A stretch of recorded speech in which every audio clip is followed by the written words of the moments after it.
In today's show, the Blazers have a television mess, and you are feeling the burden of their cable woes. Welcome to Locked On Blazers. Let's get into it. You are Locked On Trailblazers, your daily Portland Trailblazers podcast. Part of the Locked On Podcast Network, your team every day. What up, world? It's your past first point guard and Trailblazers reporter Mike Richmond. You're listening to another episode of Locked On Blazers, part of the Locked On Podcast Network, available wherever you get podcasts and also on YouTube. Thanks for making this show your first listen. Coming at you Monday through Friday every single weekday, so make it a part of your daily routine. Tell your friends to do the same. It's Locked On Blazers, your team every day. In today's show, the Blazers have a television mess, a cable catastrophe is not the right word, but they got a mess on their hands, and the burden of that mess is being passed on to you, dear Blazer fan.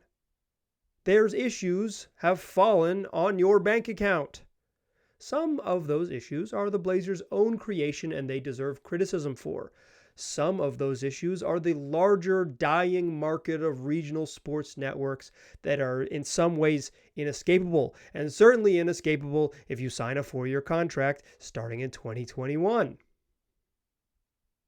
So in today's show, I want to unpack how the Blazers got into this mess, why it's so dang hard to watch this team. 2 weeks before the season starts, it is getting more difficult to watch your favorite basketball team. That's not the direction you want things to go.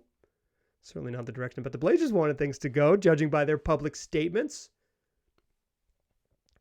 Then I want to talk about the obvious solutions that are on the horizon, but they're not as close as we probably want. I mean, they might be, but they're probably not as close as we want. And then I promise, I got a basketball thing to close the show. I'll timestamp it if you want to skip the TV stuff and just go to basketball. We'll talk about Blazers play a preseason game against the Phoenix Suns. I want to talk real basketball stuff at the end of the show. But let's talk TV because this matters. If you're a fan, especially in the local markets, it matters. Let's make this really clear up front.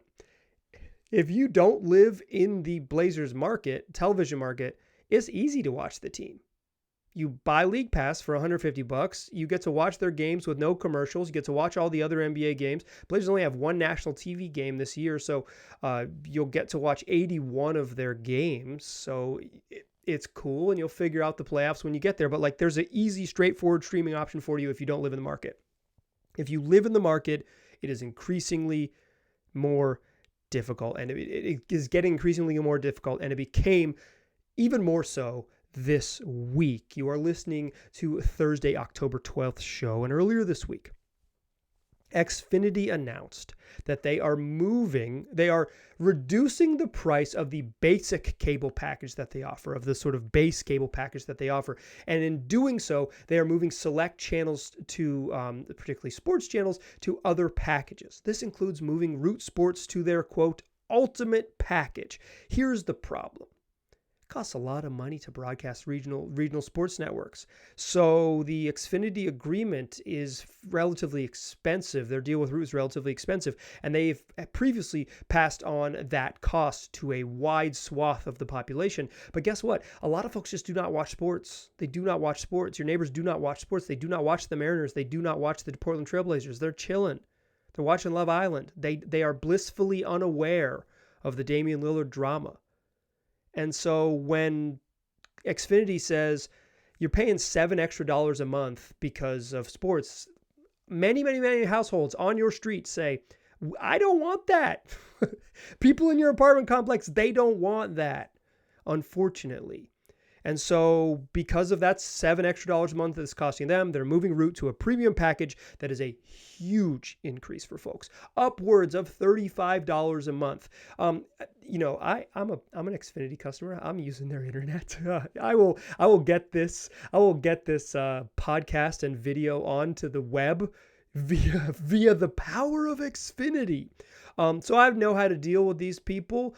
The prices change. You call them and complain. You threaten them. You get a better deal.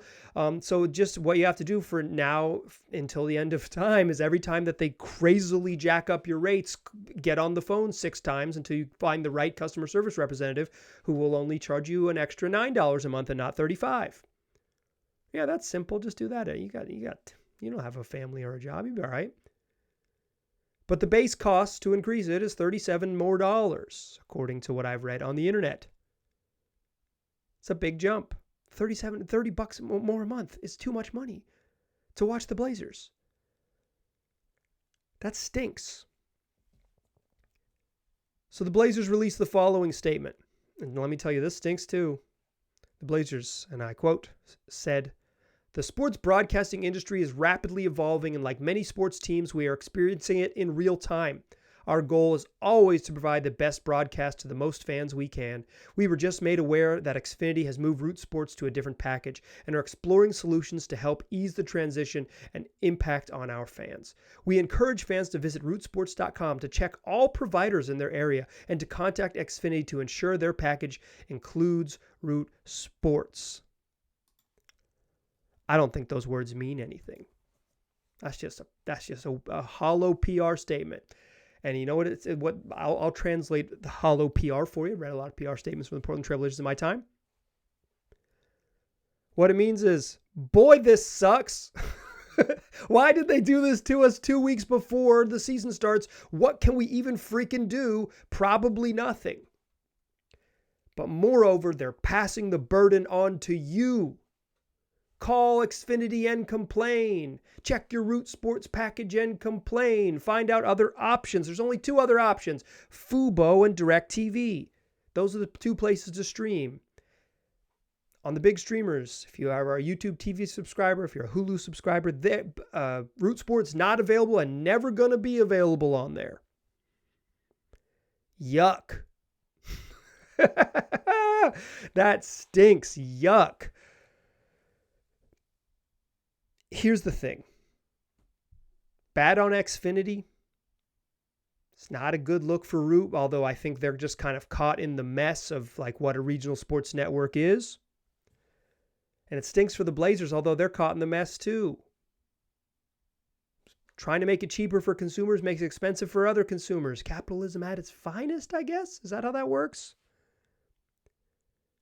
I think the Blazers deserve some blame here. I want to talk about that in the second segment. I think Root Sports deserves... we won't even get into Root. I just think they have not put very much money into the product. They don't have Blazer programming really beyond just the games. The games are not broadcast in super high quality definition. They're often broadcast in 720p in the year 2023. It's outrageous. It's outrageous to do that. That's just... you could buy a 4K TV and watch a Blazer game in 720p. That's great. That's great. I'm glad we got that. Root seems like a company not particularly invested in doing anything but getting the game on in your home. Beyond the game on in your home, they don't seem super invested in getting any more into that. That's a bad look for the Blazers. But this whole thing is an ecosystem that the Blazers are a part of that's unfortunate. Let's talk about the ecosystem. Let's talk about sort of how this works and why you're never watching this on YouTube TV. That's what we'll do in the second segment. First, let me tell you about FanDuel. Y'all, it's football season. It's not all bad. You can watch football pretty easy in your house. The NFL has it mostly figured out. Go get their packages and then snap into the NFL season with FanDuel, America's #1 sportsbook. Right now, new customers get $200 in bonus bets guaranteed when you place a $5 bet. That's $200 in bonus bets, win or lose. If you've been thinking about joining FanDuel, there's no better time to get in on the action because you can get all these bonus bets. You make your bet, win or lose, you get bonus bets, and then you can just go out there and have some fun because you'll have money to play with. Bet on things like spreads, player props, over-unders, and more. Visit FanDuel.com/lockedon and get into the NFL season. That's FanDuel, an official partner of the NFL. All right. Listen. The Blazers in June of 2021 announced a partnership with Root Sports. What they did then was make a choice. Let me get full disclosure here before we get too deep into this. The Blazers were previously broadcast on a regional television network called NBC Sports Northwest, and I was an employee there for some years. I was a part-time employee. I did some work for NBC Sports Northwest. You saw me on regional TV. You read me on the internet. Like So when NBC Sports Northwest was dying, these are like my friends and colleagues losing their jobs. But I'm not like deeply in the bag for NBC Sports Northwest. They had plenty of issues, including hiring me, dummies. No, just kidding. I'm great. But when the Blazers made the decision to switch to Root, they made a choice. They wanted to get on satellite. They wanted to be on DirecTV, and Comcast could not strike a deal to get on satellite. It was a problem for a kajillion years. But they were on the big streamers. But they were in less households. And the Blazers prioritized with Root just volume. Alaska, Idaho, more of Washington, more of Oregon. They were going to be available in more households. I am not enough of a business person to know whether that's a good plan or a bad plan or a stupid idea or whatever it might be. I can just tell you that was the choice they made. They prioritized volume, whatever that might be. Like I said, Root has been largely bad at bringing you basketball games. The game's on. You can watch the game in low def, and then the game ends, and they basically don't have other broadcasting. The Blazers have a post game show, and that's that. The Portland Trailblazers chose that path, right? And when they chose that path, it meant that Root was only going to be available on Fubo and on DirecTV. DirecTV has a streaming product it's like just pretty expensive. That's the knock on it. Fubo is expensive for what it is, from what I've heard. But I mostly hear people don't. If they're using it to watch the Blazer games, my friends who have used it have no specific beef with Fubo. If you do, sure. But you might be saying, okay, well, just get on. I don't care about Root's problems, Michael. I don't care about it. Just like you call me Michael because you're like someone who knew me when I was 10. But you're saying, get on YouTube TV, just get on Hulu. Like, let's make it happen. Here's the problem. Not only does Root not want to invest very much money in the regional sports network broadcasting you Blazer games, nobody on any end of the transaction wants to spend any money on regional sports networks because they're dying. It's straight up murdering Major League Baseball. It is a problem across many, many markets here in the NBA world. Nobody wants to spend money. YouTube TV is not going to pony up the broadcast rights to put Root Sports on your TV because it's too expensive. The same way that Xfinity doesn't want to pass the buck along to the to consumers that aren't interested in it. YouTube is making the same decision, just like on a larger scale, right? Like Xfinity says, sorry, Root is on Ultimate Package program. Like that's going to cost you a whole bunch more money. And YouTube says there are just straight up not enough people in Portland, Oregon for this bet to pay off. There's probably not enough people in Seattle and Portland, period, for it to pay off with the Mariners and the Trailblazers. Hulu the same way. They are not interested in investing in regional sports. This is not a Portland Trailblazers thing. This is an every local market thing everywhere. I'm a big fan of the Colorado Rockies, which is a weird thing to be because they're an awful baseball team, but like their regional broadcast is dying. Bally Sports went bankrupt, and all across the sports world it is feeling the fallout of what comes from that. That is just the ecosystem the Blazers are in. They're in a world where nobody wants to spend money on regional sports networks. So it's not coming to YouTube TV. It's not coming to Hulu because Root's not going to lower the price just to get it there because it's not worth it to them. They just want you to go subscribe to cable. That's their bet, right? They've struck their deal with Xfinity. They've struck their deal with the Trailblazers. They're good, right? They don't need to. There's no more negotiating than they need to get in on. YouTube TV in the other direction has no incentive to do it. It's just not going to happen. The Blazers briefly had a deal with a streaming service called Ivaka, but it was venture capitalist funded and it died. Mid-season last year, it died.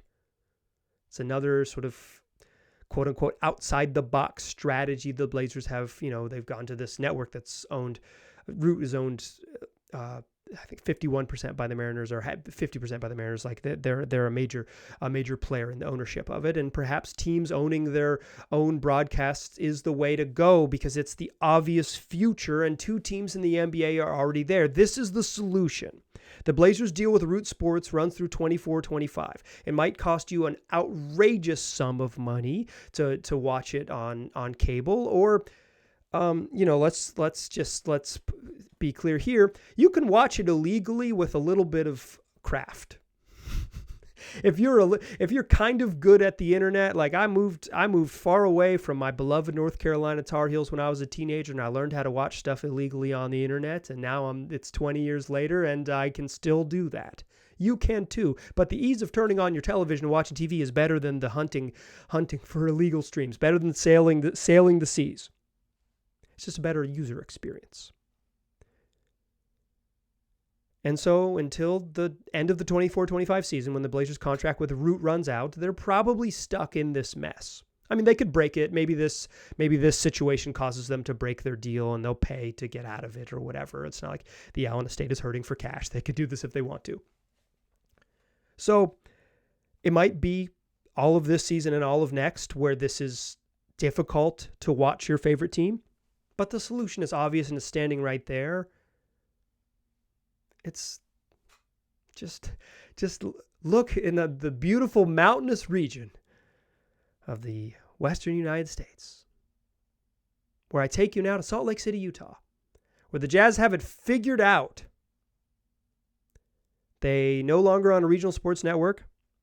They are broadcasting the games over the air, which means if you have an antenna, you can watch every non-national broadcast game in your home, like at bunny ears. They're not bunny ears. They're usually they're like an oval now, like a rectangle with rounded edges. That's probably what oval is.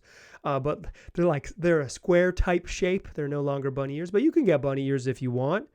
And you can watch the Jazz for free. If in the market area, you can just watch it for free with an antenna. And the national TV games, you'll have to figure that out. And if you want them on cable, they're also broadcast on cable because they're being run through local television affiliates. And then, if you are not someone who has an antenna and not a cable subscriber, there is, because like maybe you don't want to do the antenna thing for the Jazz games and then watch your TNT games, right? Like people are it's ease for consumers, right? It's ease. They're going to go with one strategy, right? Many folks my age probably have 17 remotes in their living rooms to switch between all their devices. I know the game, but like ease. And a direct consumer streaming product from the Utah Jazz called Jazz Plus is ease. The Jazz have it figured out. You can get Jazz Plus annual subscription for $125.50. It comes with 2 tickets to a Jazz game, a Jazz shirt, a Jazz hat, and you can watch the games. That means you get swag. You get to go to a game. That's probably like $100 right there, right? It's probably like about $100 worth of value, roughly. We'll call it $80 worth of value. And then you get to watch all of the games on a streaming to your device directly from Jazz Plus, including the preseason games. That's the solution. The Phoenix Suns are doing something similar. They don't have this Jazz Plus yet. They don't have Suns Plus yet. But they are sending their games over the air for free, and then also because it'll be broadcast by their Arizona family channel, then your natural cable subscribers already have it. So you don't have to, it'll just be there. It's not a premium channel. It's not going to be bumped up to the ultimate package. It's for free. It's free. It's in more households. And the bet from the Suns was that you can always make the money back in merch. You're incredibly exciting in ticket sales, because that's how you actually make your money, is season ticket renewals. Get people excited because they can watch the games. They'll come to the games. They'll want to come to more games. You can make money on the back end by being in more households. That's the belief. That's the bet. And then you can sell them a direct-to-consumer streaming product. Simple enough. This is the solution. And to his credit, Blazers president on the business side, Dwayne Hankins, said that they are closely monitoring what's going on in Phoenix and what's going on in Utah, because that's a model that appeals to them, and particularly if the Jazz. Jazz have a heavy fan base, I'll say. Salt Lake City is a relatively isolated city. It's like there's not a lot of other, if you're into sports in the area, you're probably into the Jazz. They were really good in the 90s, so your older siblings and family members are into them. They run deep in Utah. Like they've got very solid market penetration. Jazz have a sneaky, massive fan base. And if you're within 150 miles of Salt Lake City, you can sign up for Jazz Plus, including Wyoming and Idaho. Bang. And if it works there, you got to think it could work here in Portland, right? Similar. I mean, we're not as geographically isolated as Salt Lake City. We're pretty close to a very, very large sister city in Seattle. But like, it's of the major sports, of the major team sports, the Blazers are it, right? As big as MLS is, it's not this. It doesn't have a TV package like this. They're on frickin' Apple TV. This is the solution. This is the direct to consumer. This is the team providing it plus free over the airways. This is the solution. This is where the Blazers will go. I know for a fact that they considered, before they re-upped with NBC Sports Northwest, probably 8 years ago now, maybe a decade ago, but roughly 6 or 8 years ago, they considered, and I believe they're on the record discussing this with my colleague Joe Freeman, is that they considered a direct-to-consumer product. They looked into it. They just didn't want to be the first team to do it, because what if it doesn't work and it flops and it's no good? They didn't want to be the team bringing you games on Facebook because it was like a different time in the internet. The streaming wars are way further along than 10 years ago. A direct-to-consumer product is the way. That's the path. Now it just stinks. There's no good way to watch the Blazers that isn't cheap. You got to call your little brother and ask him how to pirate games. The Blazers screwed up because they went with the root is not deeply invested in providing a solid product. The Blazers didn't screw up by just existing in the year 2023, where regional sports networks are dying and that the bigger players don't want to get involved. And then you have a company like, whether it was Root or whatever, if it was NBC Sports, it'd be the same deal, right? Where it's just like, hey, no, streamers you're going to get dropped, or you're not on DirecTV, you're in less households, you're harder to watch. It was going to be one thing or the other. It was going to cut one way or another. And regardless, no one wants to pay for regional sports networks, including you. You don't want to pay more money to watch the Blazers on the ultimate package from Xfinity. It's a mess. Maybe they'll figure it out sooner. Maybe you can get the right customer service person. But for now, I just wanted to walk through it. I think the Blazers deserve some blame. I think Root deserves some blame. And I think just the biggest issue is the changing tide of how we watch and consume sports. There's a solution that's easy and out there, and you want the Blazers in the summer of 2025 to bring that to you. That's just a long way away right now. That feels like a long way away.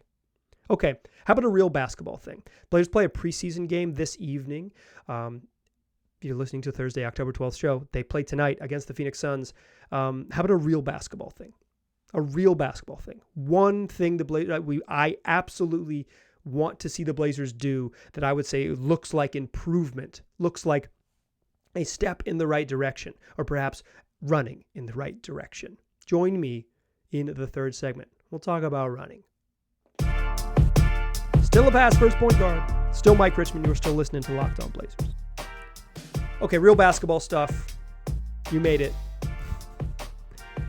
Preseason games for a team like the Blazers are important because they need to start building habits and get familiarity with one another.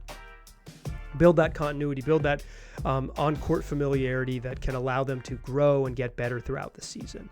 They're not a team that's going to be racing for the playoffs. They're not a team that's, obviously they're going to try to win games. It's still the goal of all the basketball teams that play, but they're not... It's not a team worried about home court advantage or anything, right? It's not like win at all costs and then figure out what matters. What matters is development. What matters is getting the young guys better. What matters is slowly taking steps in the right direction. And after a very, very clunky start to the preseason against the New Zealand Breakers, in which the Blazers starting group or top 8 that played in that first half just looked bad. on offense. They looked bad. They couldn't get it going. Here's one thing I want to see them do.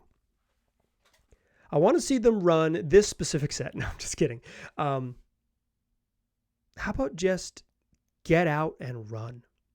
Get out and run. The whole talk of media day was how fast they were going to play. They're going to play so fast. And then at training camp, everyone's like, oh man, Scoot Henderson's so fast. He plays so fast. And then they get out in the first game we see them play against the New Zealand Breakers, and they barely get out in transition. There was that one great play where DeAndre Ayton got a block and triggered a fast break, and Scoot gets out and makes it happen with a push ahead, and they moved it in transition a couple other times, but there weren't that sort of overwhelming push. Ball comes off the rim, push. Ball comes out of the, even if you get it off of a make, you push the other way and you make teams get back. I'm probably going to harp on this all year long. The way to figure out if the Blazers are running or not is not going to be fast break points.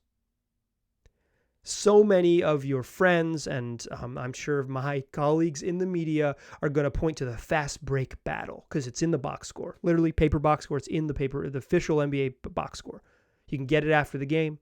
You can look at the box score. It's on your websites, whatever. I did a lot of brand dropping in the first couple segments. So however you look at box scores, whatever major network you look at box scores on, fast break points are going to be in there. Say, oh, well, the Bulls beat the Blazers 21-18 in fast break points. There's your difference, -3 in fast break points. That is not a good measure of a team that runs. If you turn the ball over a bunch, the other team might run the other way. No matter how fast you play off a make, it's not a fast break point. If the ball goes in, you cannot get fast break points. I want the Blazers to play fast.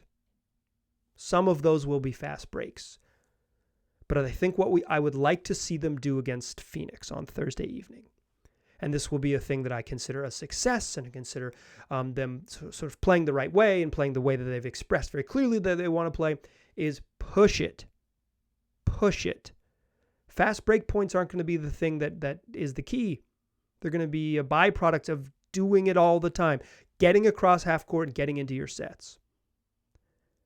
Running doesn't mean jacking up a shot in the first 6 seconds. It doesn't have to be 7 seconds or less, right? But you need to be into your offense in the first 5 seconds of the shot clock. If you're not into your stuff if you're getting into your stuff with 14, 13, 12 on the clock because you walked it across half court or pressure defense made you turn your dribble 4 times, you're not running. You can run off made baskets. You can move quickly and push pace off dead ball out of bounds. The Blazers need to play with tempo. They don't necessarily need to run, but they need to play with tempo. They need to get into stuff faster. A lot of the stuff that they ran against New Zealand was like they'd run against the Breakers, rather. It's like they'd run an action and it would get blown up, and then they'd have, then you're in the just play mode. Well, if you get into that sooner, first action gets blown up and you have 17 on the clock still. Just play mode has 17 full seconds. Drive, kick, drive, kick, drive, kick. You can get into it. If you get into that late and you're in the drive, kick, drive, kick, drive, kick with 9 seconds left, you don't have 4 of those. You got 1, and you're easier to guard. If the Blazers are really going to be this team that breaks away from the shackles of Damian Lillard, who just had one of the great offensive seasons anyone's ever had in the league. But like, if they're going to be truly different, not to say like playing with tempo is worse, right? And like Dame's way is the right way, just like different. If they're going to be truly different, they got to go. They got to go. They got to get across midcourt. They got to get into stuff faster and crisper and with more urgency to get it. They don't need to shoot quicker, just urgency to get into what they're running quickly. You can do that with the pass on hit-ahead passes. I don't think they hit the ball ahead enough. I think both their guards, Scoot and Anthony Simons, want to dribble across midcourt. Scoot, obviously, way more natural as someone who pushes the pace, and he's a better passer than Ant. Like, he's the guy who can be the engine of a team that moves quickly. Ant will have to learn to be that, right? Like, he's not that naturally right now. He's pretty darn good on offense, though. I think the thing I'm going to really, really, really want to see them do is just get into stuff faster. That way you don't have to post up Jeremy Grant. What if you just hit it ahead to him early on the wing and he gets to attack in semi-transition, and then if it's not there, you can swing it back out and run a high pick and roll. Or the help has already come because Jeremy Grant does have a slight advantage, and then you can switch sides of the court, and now you're running your actions with a team already at a disadvantage. The way to win in the modern NBA is to get into the teeth of the defense. Like, everyone wants to switch and keep you in front. You get past those switch and keep you in front actions because you move quickly. Either they can't switch or they can't keep you in front. And then you force teams into rotations. You force them to help the helper. Then when you swing off that, they're helping the helper. You force teams into defensive rotations. And the Blazers' half-court offense looked clunky. And I think the way to fix that half-court clunky offense is to get into it with intention and with tempo much, much, much sooner. Get the ball across half court, get into what you want to do, and do it. And then when you do have chances to truly fast break, when you do block shots, when you do get a long rebound, when you do get a steal, go and run like hell and use your athleticism. They talked about it a lot. They want to be that. Thursday night is a great first step for them to start, to practice what they preach, implement what they have spoken about. Okay, guess what? They're going to play a basketball game. Friday show, I will talk about that basketball game. Come back and listen to that one. 5 days a week, wherever you get podcasts, and also on YouTube. It's the only daily Trailblazers podcast. So if you're into it, tell a friend about it. Say, hey, I like this. 30 minutes every day of the week, every weekday, and I think you will too. Tell them about the show. Come back. We'll keep doing them. I appreciate you listening. I'll talk to you soon.